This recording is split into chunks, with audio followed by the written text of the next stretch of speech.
Bentornati a Starting Six, il nostro osservatorio sulla pallavolo che al femminile ha vissuto un'emozionante penultima giornata della regular season che ha visto di nuovo ribaltare la situazione salvezza.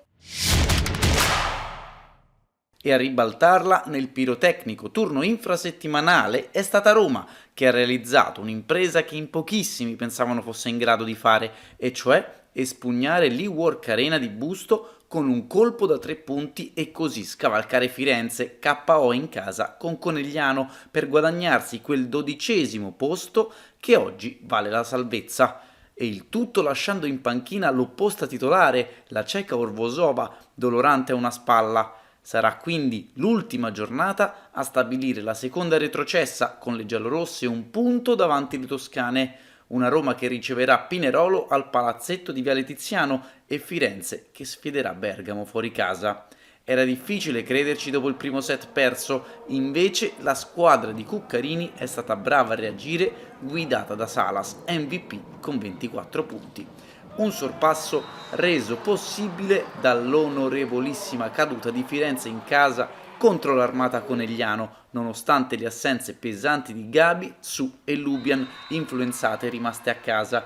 Il Bisonte ha sfiorato l'impresa di portare al tie break Limoco dopo aver vinto il primo set e subito pari e sorpasso dalle Venete col quarto set perso ai vantaggi. Festa grande al Pala Barton di Perugia, dove le ombre, vincendo 3-0 contro la già retrocessa Talmassons, conquistano la salvezza aritmetica. Partita senza storia con la solita Nemeth puntuale con 19 punti insieme all'MVP l'alzatrice Ricci. Stessa festa a Cuneo, dove anche le piemontesi festeggiano la permanenza sicura in 1 piegando Bergamo 3-2 dopo una battaglia lunga quasi 2 ore e mezzo, con gli ultimi 3 set chiusi ai vantaggi. Le 3 stelle cunesi di giornata sono Bielica con 28 punti, Capralova con 20 e la centrale Polder MVP a 17 con 2 ace e 3 muri.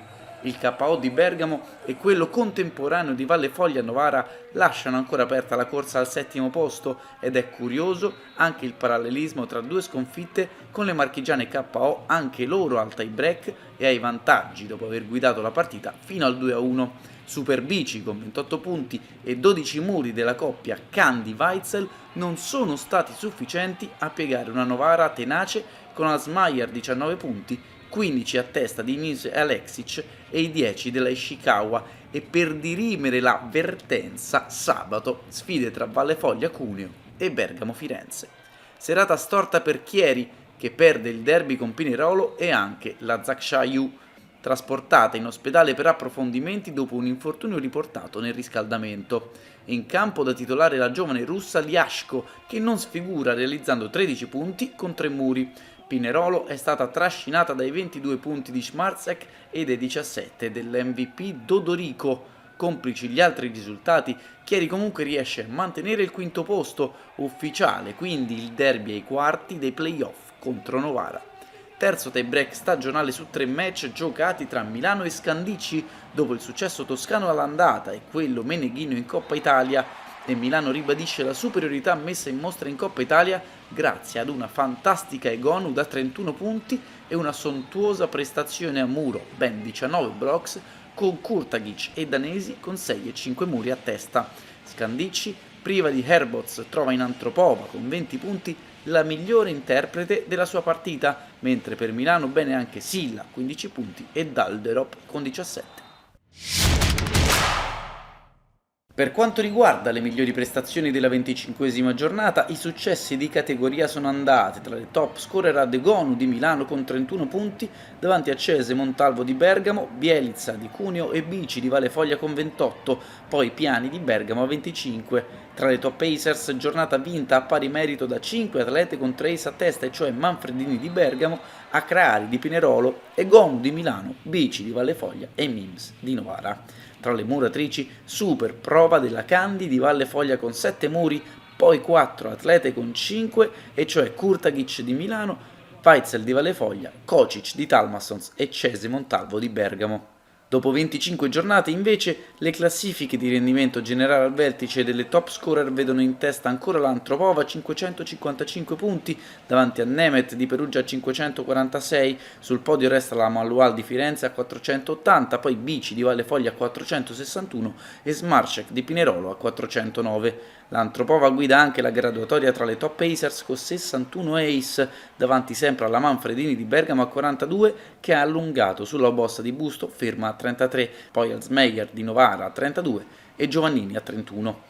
Tra le muratrici, infine, la leader Candy di Valle Foglia è riuscita a centrare una grande prestazione e a portare i suoi muri totali a 87, 3 di più della seconda, cioè la Danesi di Milano. Terza Carol di Scandicci, al quarto posto al gancio della Kurtagic di Milano alla Butigan di Firenze a 69. Nella nostra classifica dedicata ai migliori liberi della Serie A1 Tigotà femminile, basata sui numeri di ricezione positiva e perfetta dei tabellini della Lega femminile, la 25esima giornata ha visto l'exploit di Sua Maestà Monica De Gennaro di Conegliano, che a Firenze ha guidato le sue compagne al successo con un ottimo 85% di positiva e un 62% di perfetta. Seconda, una scatenata Giorgia Zannoni di Roma, che centra un altro podio, il quarto di fila, dopo una prestazione super a Busto, conclusa con un buon 73% di positiva e un 60% di perfetta.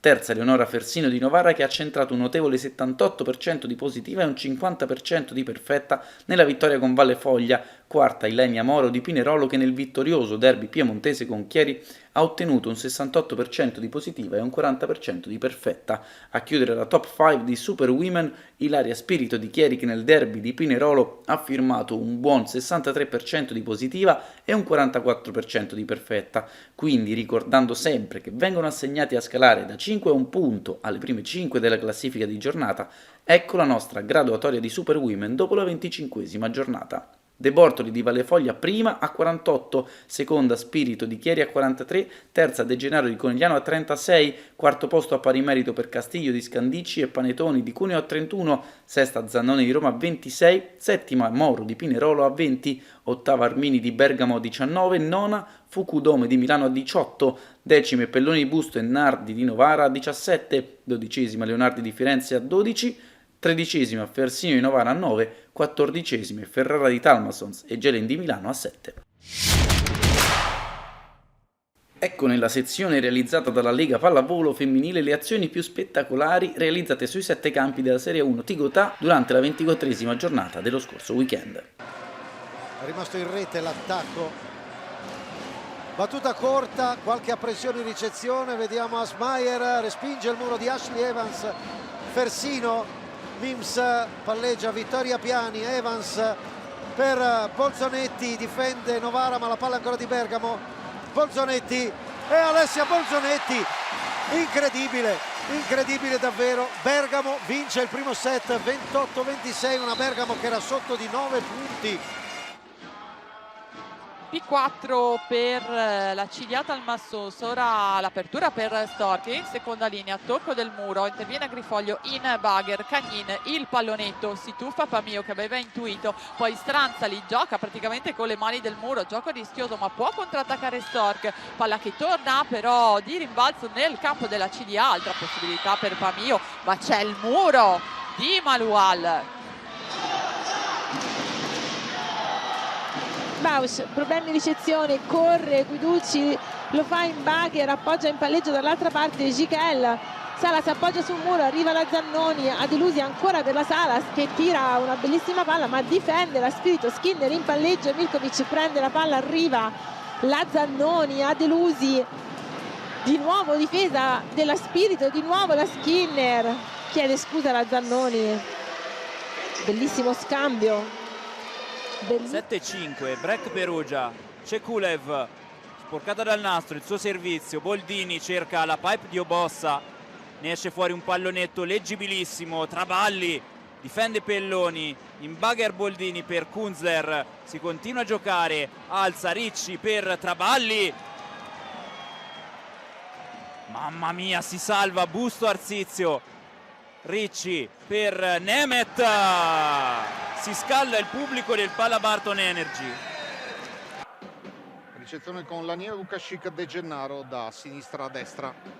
Palla per De Gennaro che la rimanda di là, tuffandosi in avanti, l'attacco ancora di Bjelica contro il muro, tiene stavolta Adigue con l'appoggio poi per Lanier, può ricostruire ancora Signorile dietro la pipe che non si chiude, rigioca Conegliano, l'appoggio in bagger di De Gennaro per Adigue Murata, rigioca ancora un bagherone per la free ball di Cuneo, la palla ancora per Signorile, a fil di rete ancora Bjelica contro il muro, gioca ancora Vowash, il bagger ancora di De Gennaro, staccata da rete Lanier che va a chiudere il primo punto, ci prova Cecconello ad opporsi alla schiacciata in diagonale dell'americana.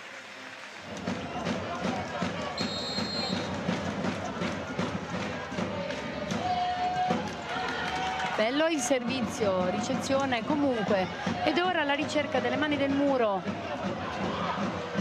Bizzi contrasta la palla, viene richiamata Egonu, difesa di Feduzzi, Kovsbar per Gaia Giovannini sulle mani del muro del centro, rigiocata, grande De Bortoli, la difesa, Bizzi che scambi Leonardo, mamma mia che bella pallavolo, Kovsbar alla difesa, De Bortoli per Bizzi in diagonale, Orro difende.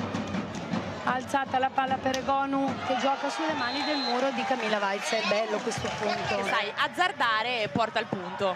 Eh sì, ha sfruttato bene le mani del muro della Savino Del Bene, Giorgia Venia. Adesso Savino Del Bene che attacca con Mingardi, il pallone gli ritorna indietro, allora ancora Mingardi dopo l'assistenza di Onienovic. A Venia prova a mettersi proprio con un attacco di seconda, non ci riesce. Savino Del Bene che regala il pallone a Pinerolo e allora Silves con la fast che non passa, Moro per Bracchi, difficile questo pallone per lei, si salva la Savino Del Bene, Onienovic alle sue spalle per Mingardi, ancora il muro, scambio lungo, prova a chiuderlo Antropova, la difesa di Sorokaite direttamente nel campo della Savino Del Bene, Onienovic per Bajema dalla seconda linea, si chiude questo interminabile scambio.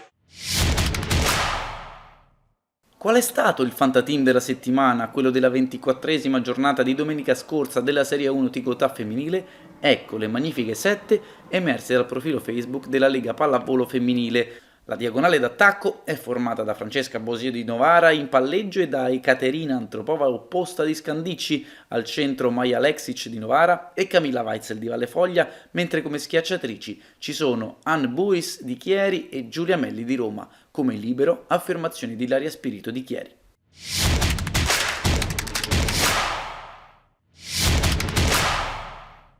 Dentro o fuori, ormai non c'è più tempo per recuperare, per sognare o sperare. Domenica in programma l'ultima giornata della regular season, una partita secca per definire il futuro di Monza e Taranto, salvezza o inferno della 2. Le due squadre rimaste coinvolte nella lotta per non retrocedere dopo la salvezza matematica ottenuta da Grottazzolina e Padova nel turno di domenica scorsa. E sarà una domenica davvero bestiale quella che i due club dovranno affrontare cercando di superare il proprio avversario con un occhio ed entrambe le orecchie a quello che succederà nell'altro campo. I pugliesi conservano quell'esiguo vantaggio di un punto sui lombardi che sembra davvero un'inezia, invece fa tutta la differenza del mondo. Nel duello a distanza per evitare la 2 le due compagini rivali il futuro se lo giocano tra le mura amiche con i tifosi a sostegno dei rispettivi sogni. Monza contro Cisterna, Taranto contro Verona. Sulla carta, ma solo sulla carta, sembra più abbordabile il compito della Mint Vero Volley. I laziali infatti già sicuri dei playoff sono praticamente senza chance di scavalcare Modena per il 7° posto, mentre la Rana deve confermare il 4° posto condiviso con Piacenza. Ma sono discorsi che lasciano il tempo che trovano perché sono entrambe costrette a vincere con il massimo scarto 3-0, 3-1, insomma una vittoria da 3.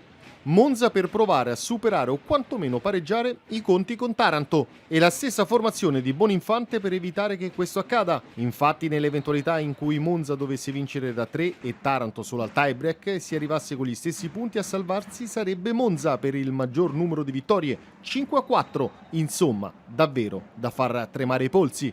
Ma non c'è soltanto la lotta salvezza da definire, ma anche la griglia dei playoff con l'altro duello da seguire tra Perugia e Trento per il primato della regular season. Perugia gioca in trasferta a Piacenza appena rivitalizzata dal cambio in panchina e lotta per il 4° posto, mentre Trento sarà ospite di una Padova senza più obiettivi. Anche qui, in caso di parità finale, la spunterebbe Perugia. Infatti, a parità anche di vittorie, gli umbri al momento hanno sia il miglior quoziente set che un miglior quoziente punti, che sono nell'ordine le altre due discriminanti che vengono considerate. La 10ª giornata di ritorno della Superlega Credem Bank ha avuto come sempre le sue nomination, i suoi premiati come MVP delle 6 sfide, premiati che hanno visto coinvolto Antoine Brizard, palleggiatore di Piacenza, bravo a gestire la distribuzione del gioco nella sfida di Grottazzolina, Paul Buchegger, martello della Modena che ha piegato Taranto, Ferrer Reggerz, anche lui opposto ma di Milano decisivo contro Cisterna, Yuki Shikawa, martello della Perugia che ha spento le illusioni di Monza, Camille Ricicli, opposto di Trento, che ha battuto Civitanova, e Jordan Matthew Evert di Verona, decisivo nel derby veneto contro Padova.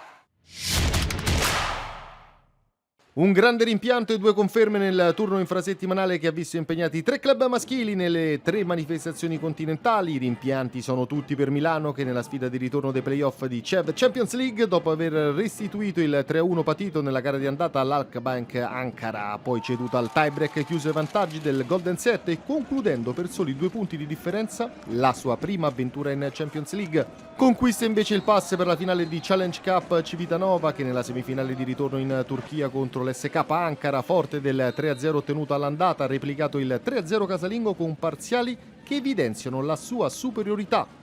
Protagonista del match Lepki, MVP con 15 punti. In finale la squadra di Medei sfiderà i polacchi del Bogdanka Luk Lubin che nella loro semifinale hanno eliminato facilmente i portoghesi dello Sporting Lisboa. La Lube sfiderà la formazione di Wilfredo Leon in trasferta all'andata, data tra l'11 e il 13 marzo, con ritorno in casa mercoledì 19 marzo. Anche Trento passa infine il turno conquistando la semifinale di CEV Cup con il successo nel ritorno, vinto facilmente per 3-0 sui francesi dello Chamoux, già battuti all'andata per 3-1. La superiorità tecnica, tattica e fisica dell'Itas è emersa da subito e ora Trento incontrerà lo Ziraat Ankara per l'ultimo step prima della finale. Appuntamento a martedì prossimo sempre su Starting Six per commentare l'esito dell'epilogo della regular season della Superlega Credem Bank e cominciare già a proiettarsi nella dimensione playoff.